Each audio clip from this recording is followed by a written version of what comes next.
Welcome to our next episode of Fandom Family Chats. This is a production of Family Fan Clubs on Facebook. You can find us all over Facebook. You can find us all over social media under Fandom Family Chats. Look us up, get dialed in, get plugged in, and get ready to listen to some crazy people talk crazy stuff. Hey guys, welcome back to FFC. I'm Maureen. and I'm Jeanette. And we are back with another Netflix review. We're so glad you guys are liking these. We're going to keep them coming, especially with the writer's strike. We're going to get into some streaming stuff here soon after we've gone through what we think we can of Netflix. So that stuff will keep coming at you. But today we are talking, as promised, political thrillers, which kind of my sweet spot. It's like the right mix between action and politics and romance and all these things that I love put together. And they're sort of my favorite thing. Mm-hmm. So we're going to talk about that. And before we get too far in, don't forget to subscribe to our YouTube channel, because the more people we have subscribed to our YouTube channel and to our podcast, so wherever you listen to our podcast, make sure you're subscribed to that or you're rating it, because that gives us the credibility we need to get you actors and cast and crew members for interviews. And especially with the writer's strike, we're going to try to get you as many of those as we can coming up. So make sure you're subscribed and interacting with us on there. So on that note, we're going to dig in. We're going to start with The Recruit, which is a little bit of an oldie. That's our grandpa of tonight's. It was late 2022, but honorary 2023. Yeah, close enough. Close enough, right? Yeah. All right, so the synopsis for The Recruit is, it says it follows a lawyer at the CIA who gets entangled in dangerous international power politics when a former asset threatens to expose the nature of her long-term relationship with the agency. I actually really like that one. I wasn't too familiar with Noah. I know the rest of our groups were familiar with Noah. Very familiar. I wasn't terribly familiar with him. I fell in love with him a little bit more after the To All the Boys shows that you guys had me watch recently. So I've got a list of other rom-coms he was in that you can check out as well. There was a date one that's on Netflix too that I'm The Perfect Date is wonderful. Sierra Burgess is a loser is a goodie, but like people don't think about it. It's really, really good. Is it? Yes. See, I thought that was going to be one that I couldn't watch. That's why I have not watched that one yet. No, I don't think so. I think there's, I mean, they're all like around the same type. Like, I mean, there might be a little bit of talk that you may be like, but like there's nothing super inappropriate. Like they're teen rom-coms basically. So yeah. Okay. All right. Well, we've got for our mains in The Recruit is Noah Centineo. He plays Owen Hendricks, who is, and it's not just that it follows a CIA agent. He's like a brand spanking new CIA agent. He has no idea what's happening, no idea what's going on. And once he gets in the agency, it's all these people that are working with him are trying to throw him under the bus to save their careers, which I want to believe that's not how the CIA works, but part of me is like, no, you're being very naive about that. That's exactly how it works. That part's like really upset me. Like I thought like I understand hazing, like I understand that probably happens, and like you know you kind of pick a little like whatever on the new person, like cool. Like they like. But you're on the same team. I mean, they almost got him like, I mean, killed. They did get him like tortured. Like he was like a prisoner of war type thing, like with that one lady. So I mean, it was severe. Absolutely. Yeah. And then Max too. We've got Max, who's played by Laura Haddock. Max Malazzi is her name, right? That's how you say it, Malazzi. Yes, Malazzi. And she is like, I believe she's Russian. She's this Russian asset who is a little scary. She is, but I loved her. I did too. How do you not love her? Yeah. She was the one who manipulated Noah to do everything she wanted to do by using a soft spot, because Lester, who's played by Colton Dunn, who I liked him from Superstore. That was the first time I ever played it. He was hilarious in that show. And Violet, who is played by Artie Mann, they were his coworkers who kept sending him to the wolves. But then he started doing well, partly because Max was helping him. So his boss, who is played by, I can't remember he's played by Vondi Curtis Hall. It's Walter Nyland. Yeah. He starts liking him. And then Lester and Violet get upset and at first they try a tactic of, okay, we're going to try to get you killed. And then it's like, well, maybe we should help him a little. And I like that he did turn to that crazy guy, Janice. Yes. He was my favorite.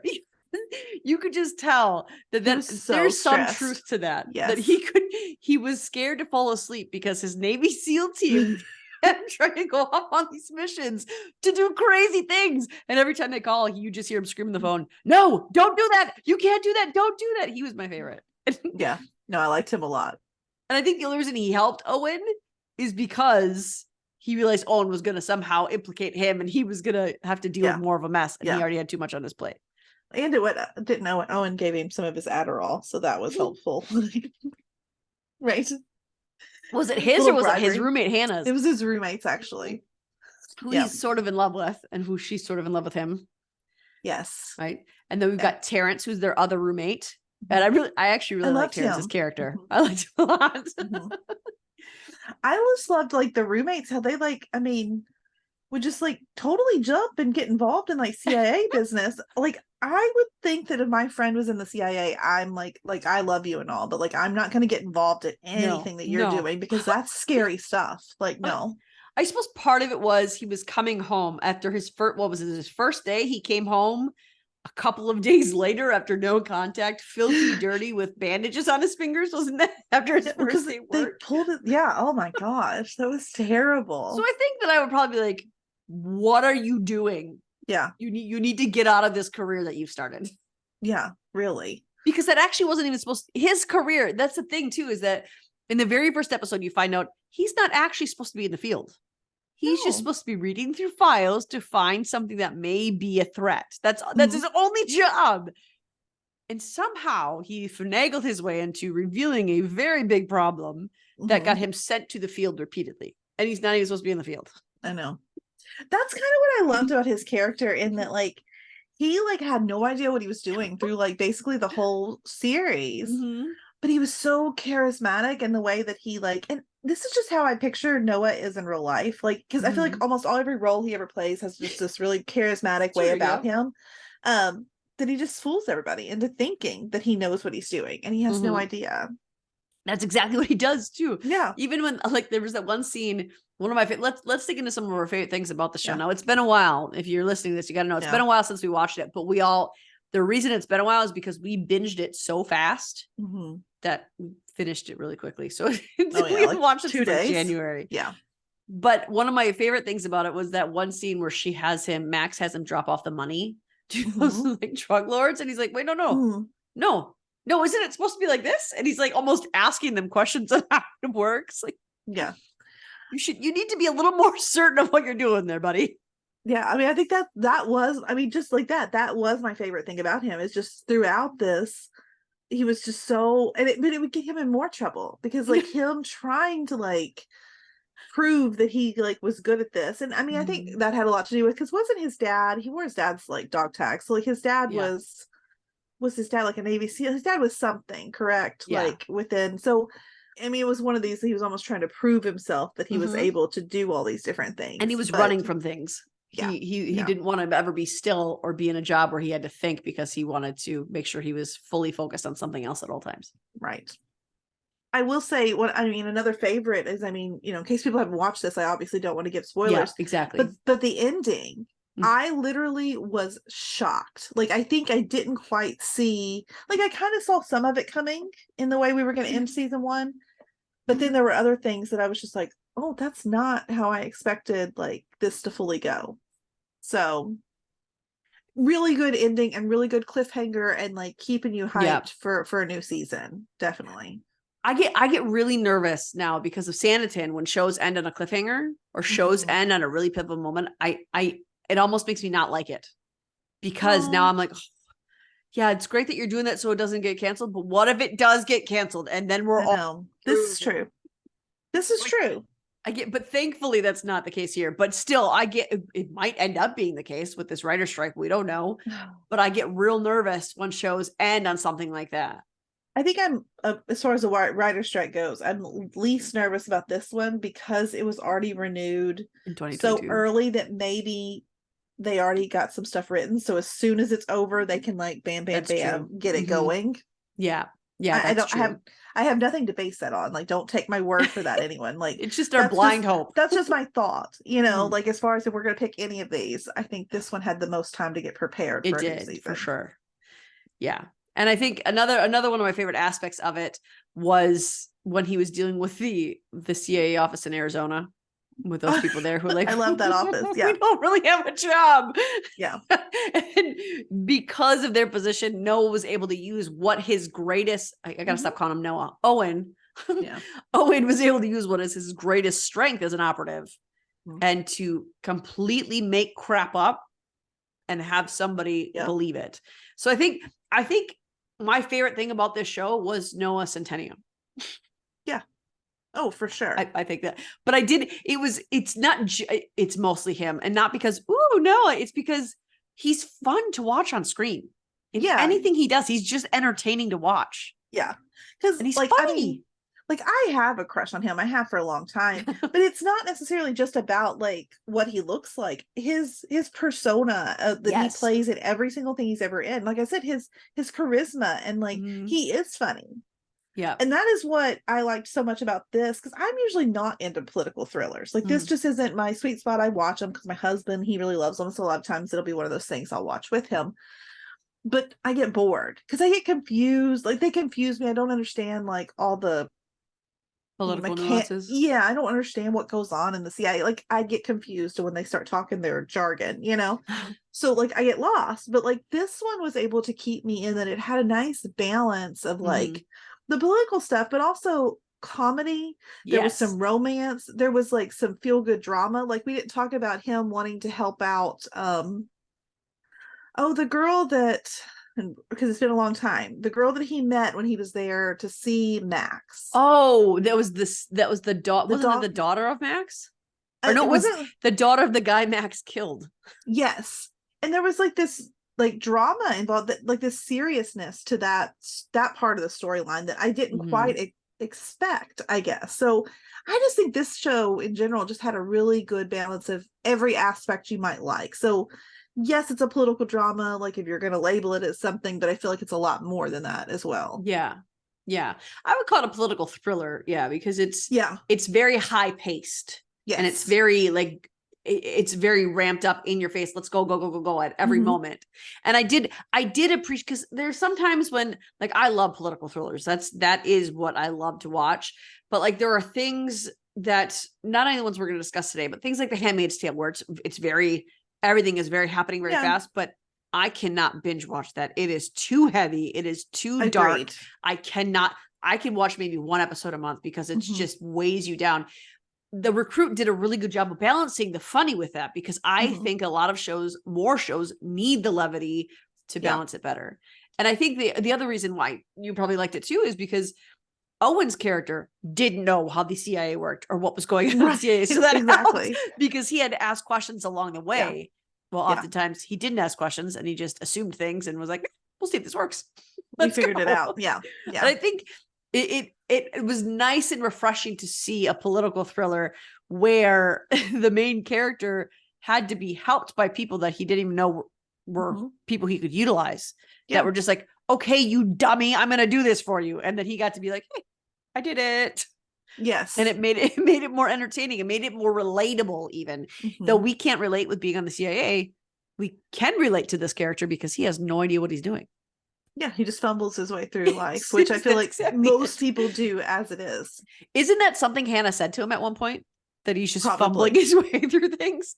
Probably. I think he does. But I think we do relate to that, because most of us do that when we're unsure about we just fake it till you make it, you know? I think that's our generational thing too. It is, you know, figure it out. All right. What about some complaints? Do you have any that you remember about the show? I'm trying to think. You give yours then, because I'm sure there are some. It's been a while. So I think for me, while I did really like the aspect of what we just talked about, him fumbling through things and making mistakes, it was a little too unrealistic in the political realm, I felt. And I didn't like that. I think if you're going to set out to do a political thriller, if you're going to set out to do something that has to do with government, you got to make it a little more believable than it was. I think the way that he was able to really get the people to help him that helped him, and the way he was even with the bad guys, the way he was able to lie to them. These are people who have been doing this for decades. Yeah. And they don't understand that something is not right here. And it just didn't feel right. And then I didn't like that Lester and Violet were so cruel and so mean. I think that they could have gotten their point across with them doing less, because it just made more of a distrust of the establishment of government, because, well, they're on the same team and they still want each other to die. Like, do you have to take it to that level? I would agree with that. Like the first thing you said, it's ironically like that's a complaint for you, but it's not. It's a plus for me. So I think that's just based on preference. Like I liked that it was unrealistic because it was funny to me, and I preferred that over the more serious ones. Complaints are definitely about Lester and Violet. Like that is, I hated their characters, and they were never able to fully win me back over by the end because of that. Like the first thing they do where they get him almost killed, like, okay, cool. That don't think they meant to do that. So like, but they laughed about it. If there had been a turning point past that, like, ooh, we might have taken that just a little too far. Like if they had like recognized that, then I could have gotten past it. I would have laughed about it too then. You know what I mean? But like they just, and Owen's character had not done anything to provoke this other than just do his the job. New guy. Yeah. Well, it was because he did his job. Yeah. Just because they didn't do their job like correctly, and he was able to find this stuff, that's not on him. So they were a little too bullyish for me to, and there was no turnaround for them. I feel like Lester had a little bit of one when he went in the field with Owen. A little. But that was while he was in the field with Owen. And I felt like that was more self-preservation than it was, I'm gonna be a better dude. Because when they got back to the office, he sided up with Violet again. So it was I hope in the next season that can be tamped down a little bit, and their trust in his, because Owen's just trying to be a team player. They aren't. There's nothing wrong with being a team player. So I would like to see that maybe changed in the next season, where he's not like held up as this golden boy of the CIA, but where they can be like, hey, you dummy, that's not how it works. Like insult him. Don't send him up to his death. Insult him and tell him how to do it right. That would be better. I think that would be better received than what they're doing. Yeah. Yeah, no, I completely agree with that one. So what is your overall grade for The Recruit? Ooh, deep thoughts. Deep thoughts. I had to think, because I'm trying to like, I'm a glass half full kind of person. So I tend to like, my grades are on a curve, I think, most of the time. Well, I'd give it a solid B, I think. Not a B plus, but a B. Yeah, I think I would be A minus, and only because it's a political thriller. Like, because otherwise, I mean, it's just because I have a hard time following those sometimes. Yeah. And so my B is because it wasn't realistic enough of a political thriller. If it was more realistic, it'd be lower. But for me, it'd be the opposite. I might go into the A's if it was more realistic. Yeah. But A minus maybe, I don't know. Yeah. B and A minus. All right. Well, they did renew it on December 16th of 2022. They did renew it for season 2. It was, now at that time in 2022, it was set to return in 2024. How realistic that is anymore, I'm not sure. But like Jeanette said at the beginning, maybe they got some writing in, maybe right after it finished, they started. And that's kind of my hope for some of these shows, is that before we hit their finales, even on Netflix shows, on the regular syndication shows, before they hit their finales, part of me hopes that they were already writing into the next season, so that when the writer's strike happened, they had to stop all writing, that they could, at least when it returns, they could pick it up again. So we're going to jump into another one that is well, they're all political thrillers, but this is another one with big government, and this is The Night Agent, which I actually like this a little bit better. I like this one better too. Probably my favorite of the 3 we're talking about. Oh, really? Tonight. Okay. Yeah. So let's read that synopsis here. Okay. It says a low-level FBI agent, Peter Sutherland, works in the basement of the White House, manning a phone that never rings until the night it does, propelling him into a conspiracy that leads all the way to the Oval Office. And this was like, I think one of my things that I liked about this is that our start, whereas, with The Recruit, Noah Centineo, like, he was already very well known by probably most people. I mean, maybe not everyone, but a lot of people knew who he was. The guy that played Peter Sutherland, I have to even look up his name, Gabriel Basso. I'd never seen him in anything before. Me either. I fell in love very quickly. Like, he was good. Within the first episode, I was like, who is this guy? Like, I'm obsessed. And not just because he's pretty. I mean, he was pretty, but like, he was just really good. I mean, like, I loved his acting style. Yes, his intensity was spot on. It was perfect in that it wasn't too intense. It felt very real. Like, there were moments where there was also like moments of comedy within this here and there, but they were a lot more subtle. He was he felt very natural in his role. And so I really enjoyed that. And his co-star too, I have to look up her name too, because like I said, I didn't know really any of these people for the most part. But Lucianne Buchanan that played Rose. She was also someone that I had no idea about, and I really loved her character a lot. I think it was surprising. This was one that I don't think I was even gonna watch until TikTok made me watch it, which is what happens. Is that and then I made you all watch it. Yeah. I was gonna say, is that how all of our recommendations happen? Is by TikTok? Yeah, TikTok just has to put a good-looking man with some like R&B songs and get me hooked, and then I'm like, guys, you got to check this out. So that's what happens. Yeah, TikTok tells me what to watch. I don't make the decisions. No, I did. The guy who played Ben, I knew him from Miss Congeniality too. So I was like excited to see him on there. Ben, which one was? Oh, yeah, definitely. I remembered him. Oh, I did know Eric Monks, he was Secret Service. It was D.B. Woodside. That's Principal Woods from Buffy the Vampire Slayer. Yes, I thought I recognized him from somewhere. Did know him. And then actually one of the villains, Ellen, Eve Harlow, she was in a show called The 100. Don't know if anyone's ever watched that. I have been told to watch that repeatedly. I have not yet. Well, you only really need to watch the first like 3 seasons, and then it's kind of crap after that. But the first 3 seasons are phenomenal. And your boy Chris Sargent is eventually in it, by the way. I heard that. That's when the seasons are bad, but he's there. So. Did you also recognize the name Diane Farr? It was played by Hong Chow. She was his Peter's contact. But did you recognize the name Diane Farr from something?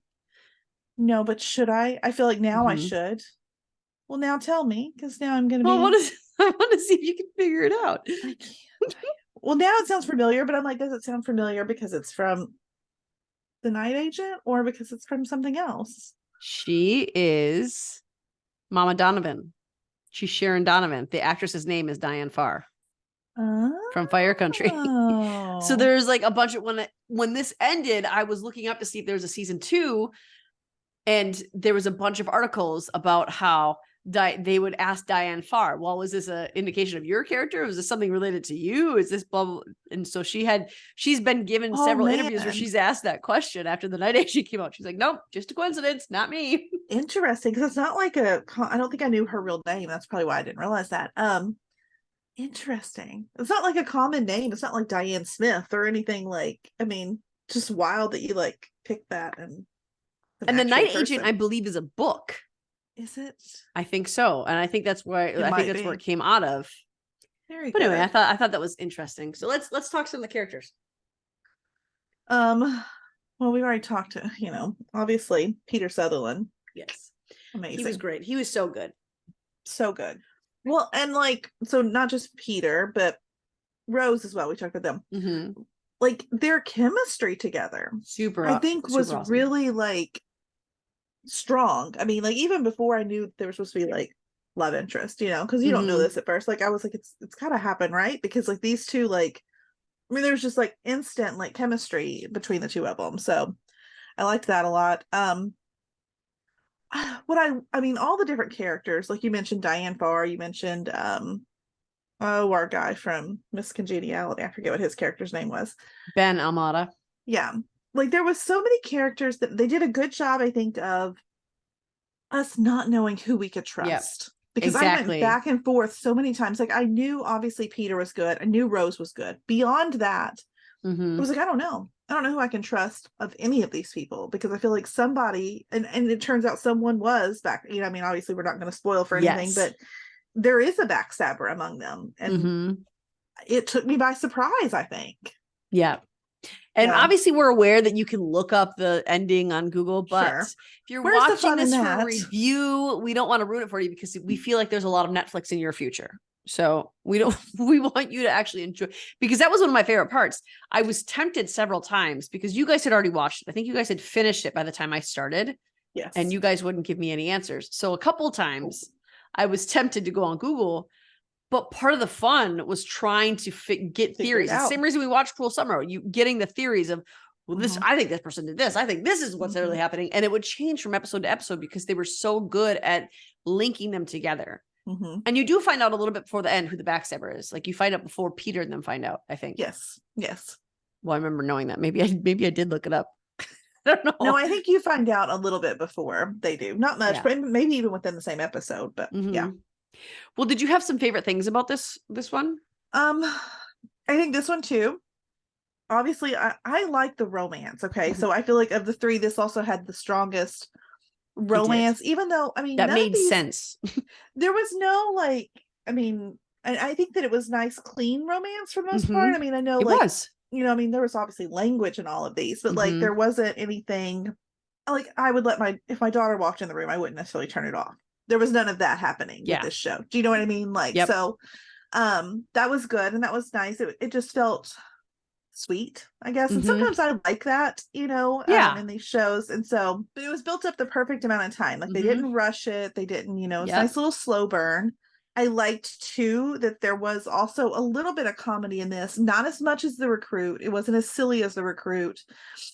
It was like sarcasm and deadpan. There were still things. One of my favorite scenes is with I can't, and because it's been so long, I can't remember exactly what they're doing, but he wants to get their IDs or something, these guys that have approached Rose, and then like she's like going all out and he's like, Rose, we're not like gonna rob them, like that's right. Like, I mean, she was going hard at it and he was like, no, like I felt it was funny. He had to calm her down a couple of times, like, but the way he forgot about that. He would smile with it, like you could tell he just found it really like amusing and endearing, and I think it made him fall in love with her much quicker, like how hard she was sometimes.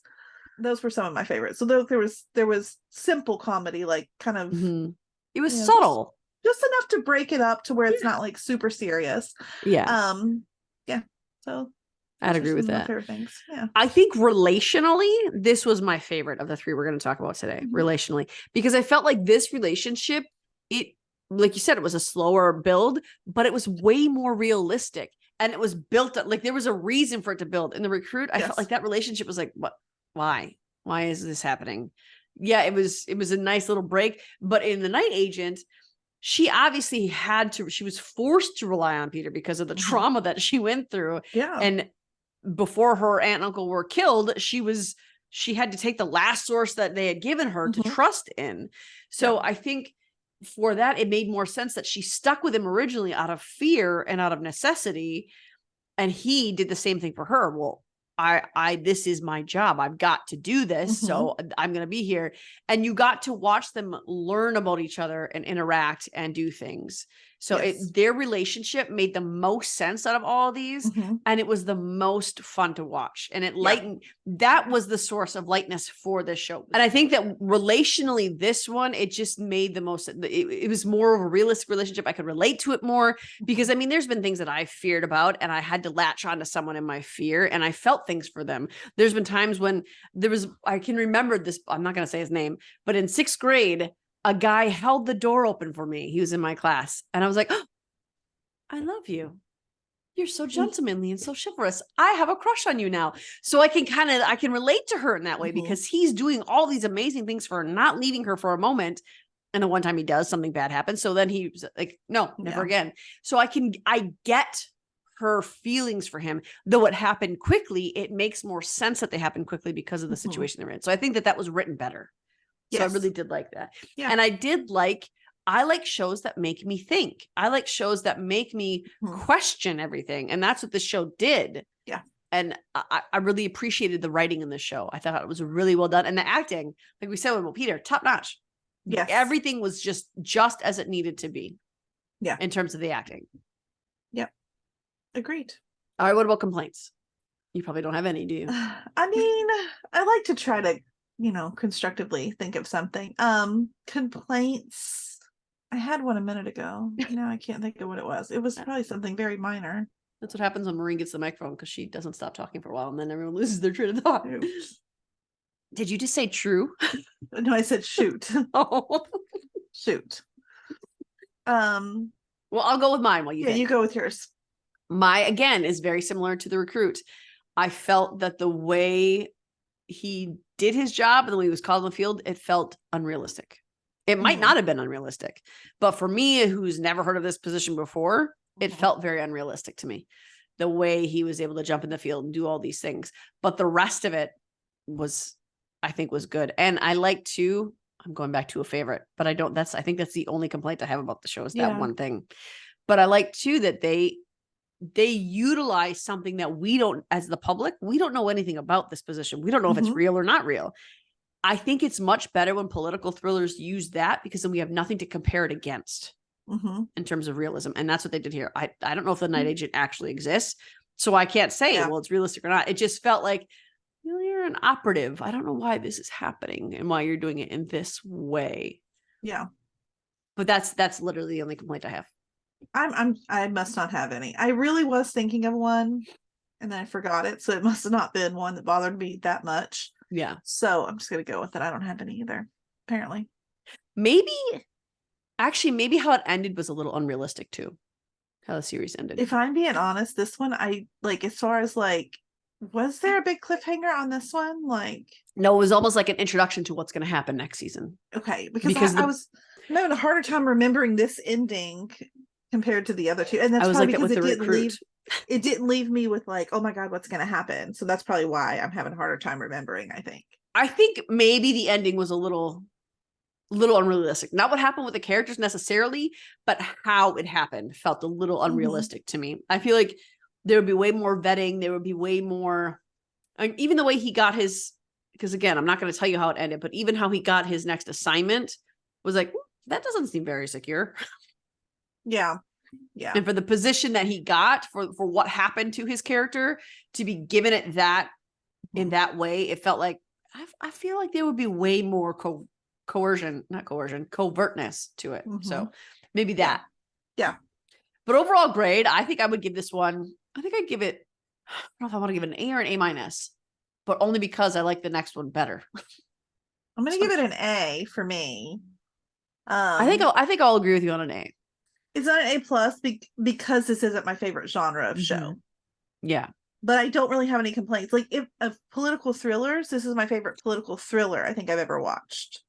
Well, that's good. So it's just not my, like, it's not my niche. You know what I mean? Like, it's not what I usually get into. So, and this is good. This is another one too. It was renewed on March 23rd of this year for a season 2. Now this is the next 2. We have no indication of when. And I think that's probably because at that time, at the end of March, I don't remember when the writer's strike started. So it was either the writer's strike had already just started or the writer's strike was about to start. So I'm assuming that when they renewed it, they were aware that this was coming or it was already there. So we don't have any information on it, just that Netflix did renew it for a season 2. That's all we know. Yeah. Which thankfully, because that one, they set us up. Like the night agent or the recruit ended on a cliffhanger. The night agent didn't end on a cliffhanger so much as it prepped you for a second season. Yeah. So it was like, but unfortunately, like, okay, more is coming, but we didn't know right away. Unfortunately, though, in my opinion, the night agent, if it ended right where it did, it would be less shocking than if the recruit didn't come back, or even the next one we talked about, the Diplomat. If it doesn't come back, we've left on. No, we didn't. No, that's what I'm saying. We've left on a big cliffhanger there as well. Okay. So, like, I'm saying, of all the 3, the night agent is the only one that, like, if it was a single season, okay. I wouldn't be upset. Like, I'd be upset in that I don't get to see any more Peter Sutherland, but not upset, So I think A is a perfectly acceptable high grade, high marks for the night agent. I very much recommend you watch it. I think whether or not you like Diplomatic, nope. I'm looking at the Diplomat right now. Whether or not you like political thrillers, I think that you will enjoy this because, as we discussed, it has the right amount of romance, of the funny is sarcastic, and it's witty, I think, more than it is outright funny. And for me, I prefer that. Yeah. So it's a great mix. It's a great balance. Try it out. It's highly recommended. Now, this next one we talk about, you probably will not like it if you don't like political thrillers. Accurate. So, which not completely though, because I still enjoyed it. Yeah. But would you watch it again? Never. And if I hadn't known we needed to do this podcast and add this one to the mix, I'm not sure if I would have even given it a shot. Yeah. But I enjoyed my time watching it. And now that I've seen it, I'm invested enough that I will watch a season 2. Yeah. So it's not bad at all, but it was much harder to follow if this is not your kind of thing. That's a better thing. That's a better way to put it. You'll have trouble following it. I've told my husband, because he didn't watch it with me, that he needs to, because he would absolutely love it, because this is what he likes, and he would have no trouble at all following what they're talking about. I loved this show. Yeah, I think it just depends on your preference. Exactly. So the synopsis of this, it says, in the midst of an international crisis, Kate Weiler, a career diplomat, lands in a high-profile job for which she is not suited, with tectonic implications for her marriage and her political future. I should mention the name of the show is The Diplomat. I don't think I said that yet. But that is the name of the show. That would be helpful. Hence, she's a career diplomat. And maybe my favorite thing about this show is it stars Kerry Russell. I do love Kerry Russell. Kerry Russell. I will watch almost anything that she's in. I haven't seen The Waitress, but I've seen almost all of her other stuff. I've actually seen The Waitress, and it was cute. Like, she was in the Jane Austen one too, and I was like, I love this. Oh, well, that's right up your alley, huh? It is. Well, even like I was looking up his name because I can't remember it, but the guy that plays her husband, Rufus Sewell. I love him. He always plays like this guy that you can't trust him whatsoever. Like, I feel like in this he was a better guy than he usually is. I mean, he's usually the absolute villain. He was also the bad guy in Kaleidoscope, which is another Netflix one that we all watched and binged. Yes. So he's good at being the bad guy. He is, yes. I'm trying to look at the one that I knew him from, the first thing I saw him in. Because he was The Holiday. That's right. He played Jasper in The Holiday. Do you remember that movie with Cameron Diaz and Kate Winslet and Jack Black? Yes, but I kind of forgot that he was. Yes. But so, Rufus, he plays Kerry Russell's husband in this. And then there's the other one that we know from this is Adol Azando. He played one of my favorite characters on Chicago Med, which was Dr. Latham. And I was so sad when he got off the show. But I didn't realize that until just now, because when I was watching The Diplomat, I'm like, I know him from somewhere. Where do I know him from? Well, I actually know the Secretary of State, though, too, because he played the captain on Station 19. He played Andy's dad. Okay. Captain Herrera. And then also, I think we both know Michael McKean, if you were to look him up, that played the president. I mean, I don't know. I know him from, the movie Clue is like one of like the cult. It's a cult classic for me. It is one of my favorite movies ever. And he is Mr. Green. I've seen that movie. Who is? The guy that played the president. Okay. Oh, yeah. No, I like him. Michael McKean. Yeah, I've seen him in 1,000 things. I mean, Clue is he's Mr. Green, because like I said, that's my favorite movie probably ever. Like one of them, top 5, like definitely. I love it. All right. So there's a lot more people than I realized, but I think the other people who have been in this that we recognize, they're from like one episode stints on shows that we've watched. But there's a lot of cast members in this, a lot of moving parts in this. There's a lot of people who you could trust, maybe you don't trust. The president is kind of billed as a dummy who can't be trusted to speak on his own, which I relate to that. So, I mean, I really enjoyed it. I really enjoyed the characters. I have to admit that the main reason I started watching was for Kerry Russell, but then I got sucked into it very quickly. I think my favorite part about The Diplomat is that it is very political. There's not a lot of romance in it, which I don't mind. And in fact, the romance that was in it with her and her husband made me very uncomfortable. I didn't like it. So I actually appreciated the political aspect of this much more than the other two. That's what I liked the least about it, that it was too political. What about your favorite things about it? What were some things you did like about The Diplomat? I mean, honestly, like, I liked a lot of the side characters, like even more than our main characters. Like I liked Kerry Russell was really the only main I liked. Yeah, and even her, her character kind of upset me a lot. I liked her, the guy we mentioned, I forget his name, that was on Chicago. Dr. Latham. Yeah, Dr. Latham is what I want to say. I liked him, and I liked his girlfriend that worked for the CIA. Yes, I was trying to figure out. I was like, was CIA? Yeah. So I liked them a lot. That was Idra Park. I liked her a lot. It's Allie Ann was her real name. I liked the guy that worked for the prime minister. I liked his character. So like, I didn't love our main characters because I felt like Kerry Russell was too angry for me all the time. Very angry. And that's just not me. You know what I mean? Like, and it's just a matter of preference. That's just not a character I can relate to. Someone who is so angry all the time. Her husband, I didn't know how I felt about him half the time. He made me laugh a lot of times. He was kind of a jerk, but in that charming sort of way. Yes. So like, I didn't mind him too much. And you could, what I liked about his character though, was you could never tell, like, are you a bad guy or are you a good guy? Which one are you? I'm not sure if I could tell you right now, even after watching the whole season. I don't know if he is or not. Even his love for his wife, like, was this real or was this just for political gain? Like, I don't know. Now, I actually think he probably loved her a lot more than she loved him, is my opinion. I kind of didn't, of course, granted, I mean, I never understood one of my biggest complaints, I think. I'm sorry, I'm supposed to be talking about my favorite things. But my biggest We'll move on to complaints. My biggest complaint was I never quite understood what their riff was about. Like, I feel like it wasn't fully, like, because of the way we saw them sort of go back and forth and like the type of marital relationships they had, that it felt like she was always mad at him, but then she wasn't mad at him. And it felt really strange to me that I feel like it wasn't discussed, other than she felt like he was unpredictable, which was like a big complaint of hers. Like, I don't know. The trouble in their marriage was never fully laid out on the table for me to understand exactly what the issue was between the two of them. Do you want me to tell you what it was? Tell me. It was how he was constantly looking for an angle or an edge to play to get higher on the political spectrum. And she didn't want that. She didn't want it. She just wanted to be married to him and have a relationship with him. But everything to him was a pawn to be moved. Which is strange, though, because you're married to a career politician. So I feel, and you are also a career politician. But she wasn't using people as pawns. She was just, that's what I liked about her character, was she was very, no, this is how it is. I'm going to be honest with you, whether you like it or not.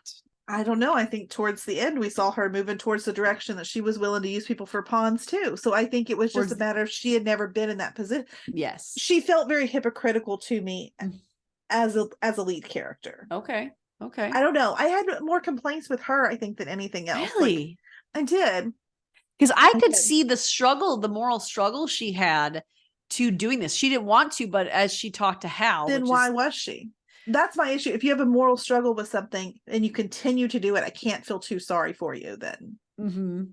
Then resolve it. If you have an issue with what you're doing, then make a change. I think with her and Hal, what I liked about, because he was there was one point where she was like, I don't want you involved. Stop getting involved. You keep making things worse. Stop. But then this, I don't even remember, I wouldn't call it an asset, but something was going to cause a big nuclear war or an implosion or something. And she fell out of her depth and she went to Hal and said, help me. What do I do? And then she followed him because she was worried that if she didn't do it this way, because nothing she naturally leaned to was working, it was making it worse. So she felt, I've got to do what you're telling me to do, because apparently that's the only way that I can stop nuclear war from happening. And that bothers me about her character, though, that I felt like she used him when it was convenient for her. I agree with that. Yes. And it bothered me because I do feel like his emotions were a lot stronger. He wanted his marriage to work. He was who he was. Yeah. He was accepting her for whoever she was. Yeah. She was not willing to accept him for for the person that he was. And so it just it bothered me a little bit. And my other major complaint, and it's not even like it's just a personal complaint, because I don't think it's a negative towards the show at all. I don't even think what I just said was a negative towards the show. I think it's actually complex characters and that's entertaining, and, it's just whatever. But it was too political for me, that I had a harder time, not just following exactly what was going on, but staying interested in it wasn't until probably episode 6 that I was like, or 5 or 6, that I was really invested in this story. Otherwise, I was pushing through just because I knew we had to do a podcast on it. But by the last couple episodes, I was finally invested. I will say that. But it took me a very long time to be invested in these people. Okay. I remember saying in the chat, oh my gosh, this is so good. This is so good. And you were just like, well, I mean, you wouldn't come right out and say, oh no, I'm not enjoying this. But you were just like, But I did like the ending. Yeah. Like I'm saying, I am invested now, but it took a long time. So I would encourage, if anyone watching this and this is not your cup of tea, keep going, because I do think you will get there. Yeah. And I think it's going to be slow. Because this was so steeped in policy and politics, it took a much longer time to build to the climax of the show. because they had to make you aware of a lot of nuances in the political sphere. They had to make you aware of how things work between different countries that are trying to work together. They had to make you aware of all those things. So the buildup took a lot more time than it ordinarily would, like for instance, in The Night Agent or The Recruit, because those are things we already understood. A diplomacy or a diplomat in particular, it's not a role we really talk a lot about. We don't really understand a lot about that. We make jokes like, oh, diplomatic immunity, but we don't really understand it. So I think that I think I agree with Jeanette. If you're struggling to get into it in the first few episodes, give it a little longer, because the climax, if you're struggling, the climax has not happened yet, because they're trying to help you understand and build. But along the way, what they do in the show is, as they're building up to the climax, they're also, and teaching you about the stuff, they're also putting in the story and trying to, they're trying to like loop you through characters that you're not sure if you should trust, like Hal. Right. We never fully know if we trust or not trust him. And I think you talk about like the buildup, like of this, and I think that has a lot to do with like keeping my attention as well. Whereas, like with their other two shows we discussed, there was not just the buildup of the story, but there was a lot of action happening in every episode, and there was a lot of talking. There's a lot of very discussion little of policy, action, and just like that's not my thing. And so like I'm like, I don't care, and I'm really having a hard time following it. That, and there's lack of any sort of romance, or the romance we do have is kind of icky. It's weird. Whatever. There's no like, there's no young hot guy to look at. Like, I mean, and I'm not also, but I mean, like, so there's all these things that these other ones have that are keeping me going, and this one doesn't have the it. political. And so I'm like, I don't know. So it was harder to follow, definitely. I think my biggest complaint about the show was the language. I don't think the F word, like I get that I don't swear and I don't use the F word, and I get that's fine, but I will watch some shows that have it in there just in specific places to make a point. But this felt like it was just gratuitous F word. Like this is so natural that we have to say it in every other sentence. I agree. It doesn't need to be there that much. The thing is, I do cuss, and I do use the F word every single day of my life. I do. Okay. I'm not going to deny that, but I also don't.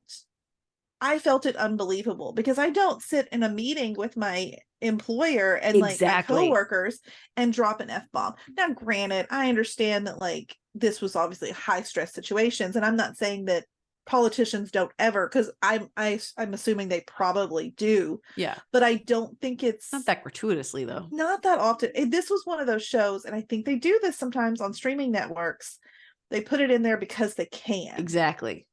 And I don't particularly like, and like I said, I use language. I talk like a sailor most of the time when I'm not here on my podcast, but like, I still don't like shows that put it in there for the sake of doing it. Yeah, exactly. I mean, it's the same thing with like, I mean, I think I've told Tiffany, like when there's like, sex scenes and stuff like that, if that and the cussing and all that will benefit the story and move the story along in somehow in the way that it feels natural, whatever, I have no issues with it. When it's there just for shock value, I don't care for it. Yeah, I agree. So I would agree. Like my children could not have been in the room on this. No, because of the language. And there were also some scenes that I think were made me very uncomfortable. It was with her and her husband, but still, it was just like, it was just in the way that it was the way that it was done, because there was nothing romantic. There was nothing like, it meant nothing to the story. It was just simply there. Or even to the characters. It didn't add any, it actually detracted from the characters. So it just felt weird. Yeah. I agree. And like, just for you guys to understand, like we all watch the same shows for the most part. Mm-hmm. And for me, like I will watch shows that have a little bit of language in it, because I'm an adult and I know that, people talk this way. I can ignore that they're saying that. But when things are thrown in my face that make me feel like, okay, maybe I shouldn't be watching this. It's really unfortunate, because this story is really good. But there were a couple times, because of the language and because of those, I think there was only 2 scenes that were sexual in nature that made me very uncomfortable. I had to fast forward through. There was a couple times because of the language alone that I was like, maybe I shouldn't be watching this. And I almost turned it off. Yeah. And if that's the point that you're reaching in any show, it's completely unnecessary, because any grown adult, Christian or not Christian, swearer or not swearer, they can watch a show that has some language in it without an issue. And that's who you want to build it for. So that was my biggest complaint. And for that reason, it's going to get a lower grade, even though I loved this story so much. I was so invested. That is the only reason I kept watching it, because I felt the story was interesting. The story was good. I was really invested in the plot points. I really liked the political sphere that they put it in. I really enjoyed all that, but it was hard to watch at times because of the language for me. So I think let's move on to overall grades. I think my overall grade because of that is going to get an A-. Like, I actually enjoyed this story the best out of the 3. Yeah. But I wouldn't be able to go back and watch it because of the language. I just couldn't do it. Okay, so I have to grade mine a little weird, because I have to grade like the last 2 episodes separately from the rest of the series, because otherwise it's just gonna be too weird. Because those are the 2 that you enjoyed. How many episodes were there? Like 8? 8, I think. Okay, so episodes 1 through 9. There were 9 episodes. Okay, well, I'll do the last 3 then, maybe. I don't know. 1 through 6, I'm gonna give like a C, just because it's not my kind of show. Yeah. The last 3 episodes, I would actually bump up to like a B+ A-, because they started getting really action packed, and like it kept my attention a lot more. So I think I have to grade that way, because otherwise, I'm giving this thing like a B- overall, like, because I have to. It's just not my thing.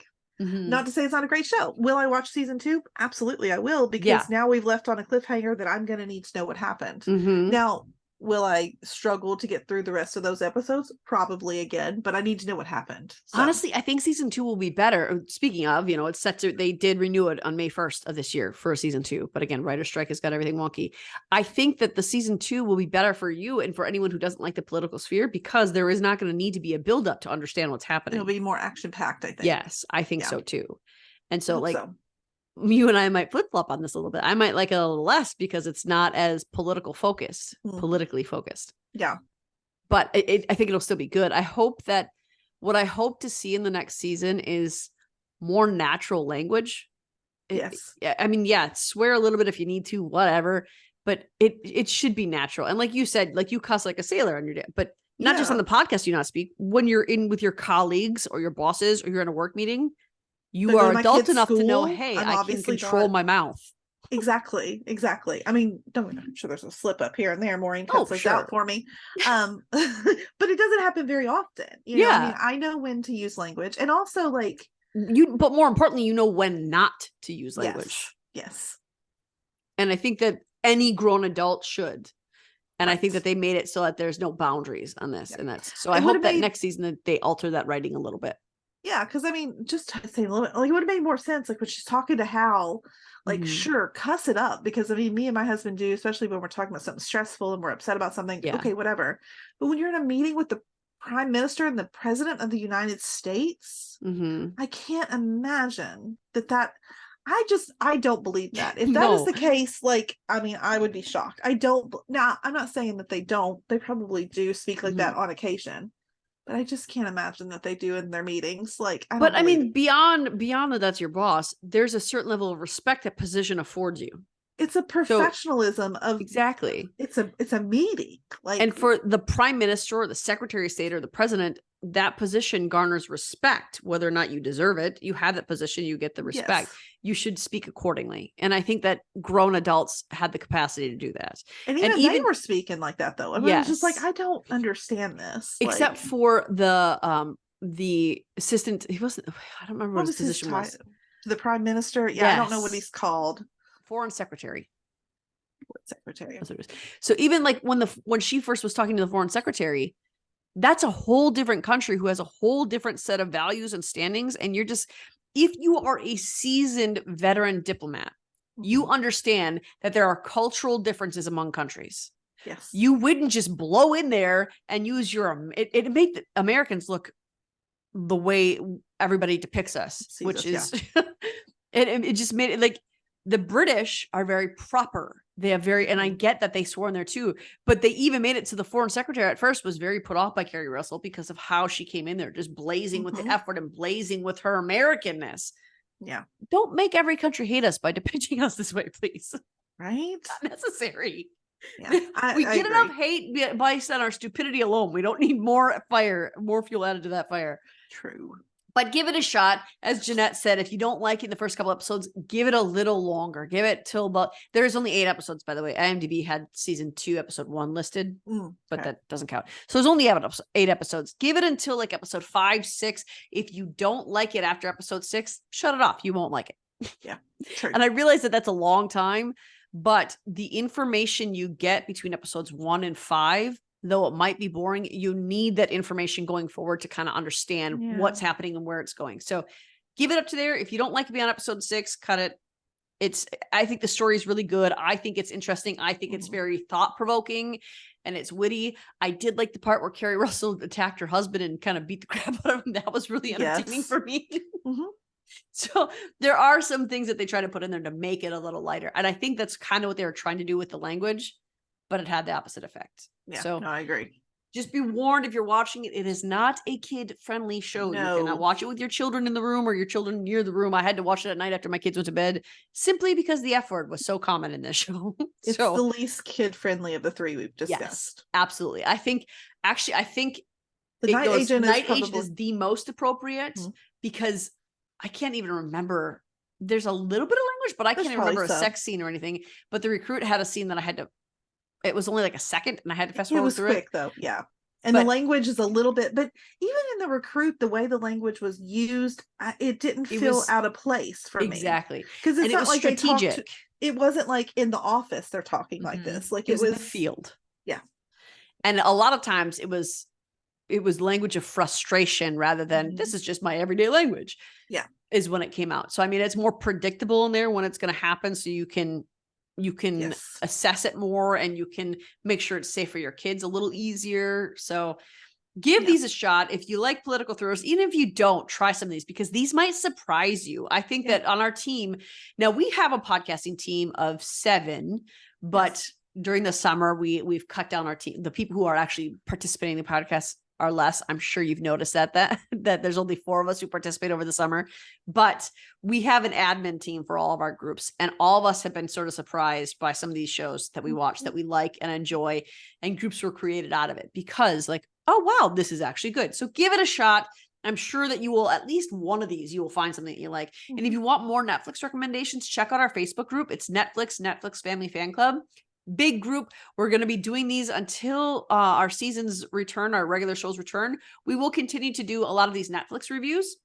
It's our job to watch them. So you don't have, well, we want you to watch them, but it's our job to watch them first. So you know if they're worth your time. Yes. Yep, and we will be honest. We are going to be reviewing some shows that we don't like. You'll notice our last Netflix one. There was a show on there that wasn't really a crowd pleaser.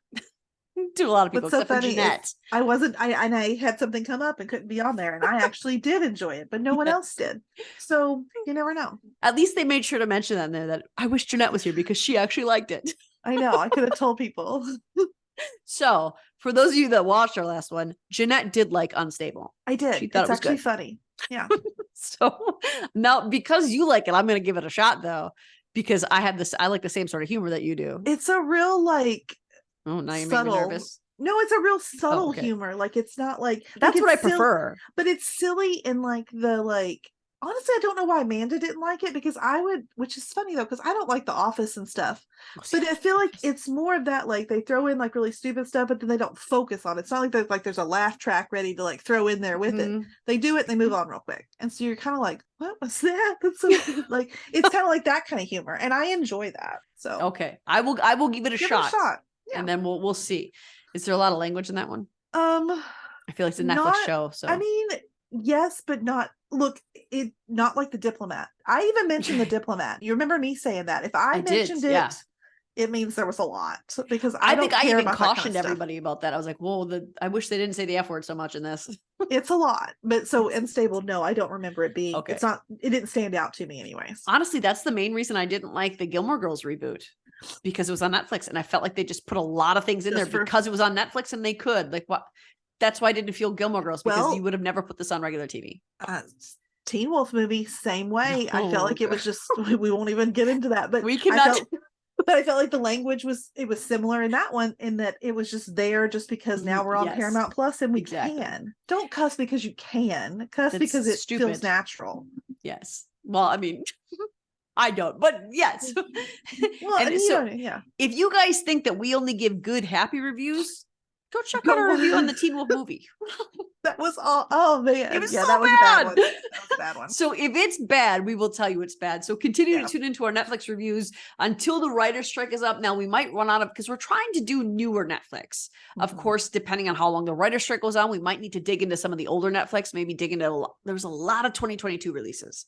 So we might dig into some of those, or we will also be adding in like Hulu or Paramount Plus or Peacock, like those streaming services that have shows specific to them. We're going to dig into some of those reviews too. So you'll never be short of something to watch while you wait for your regular shows to come on.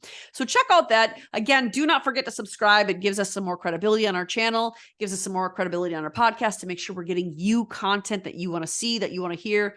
I'm sure you would rather hear from the actors on Will Trent or on Fire Country or on Chicago's than us all the time. So start liking our channel, listening to it, let your friends and family know, hey, we have this thing here that we listen to that's kind of fun. And then we'll get you even more fun content. So make sure you're doing that. We have next coming up for you is we have this Netflix comes out. Obviously, all of our Netflix shows come out on Wednesdays. So you have this tonight. And then Friday, tune in for our next Cruel Summer review and recap. That'll be episode 6. Next Wednesday, we are doing Cooking Reality, which is just going to be Amanda and I because we love the cooking reality. So we're going to be talking, is it cake, snack versus chef, cook at all costs, drink masters. And of course, you cannot have a cooking reality show without even mentioning the Great British Baking Show or Sugar Rush. So those will be honorable mentions, but we have that coming up for you next Wednesday, July 12th. Tune in for those. Continue to, again, if you haven't seen Cruel Summer, check that out. You can watch it on Freeform on Monday nights at, I think it's 9/8 Central is when it's on, I think, or somewhere in there. Check it at 8 first. If it's not on, then it'll be out at 9. Okay. But if you have not watched that yet, check it out on Freeform or Hulu Tuesdays. It's well worth your time, I promise you. And then let us know what you think about that. So we will see you very soon. Bye, guys. Bye. Loving our content? Subscribe to our YouTube channel. And don't forget to share our podcast with your family and friends. We want to continue the conversation with you. You can find us on Instagram, Twitter, or TikTok under Fandom Family Chats, or one of our ever-growing Facebook groups by searching Family Fan Club. We've also launched a website, Family Fan Club 2021 at wixsite.com. You can email us there and keep checking it for announcements and merch coming soon. And of course, be sure to tune in every week for new episodes discussing all your favorite shows.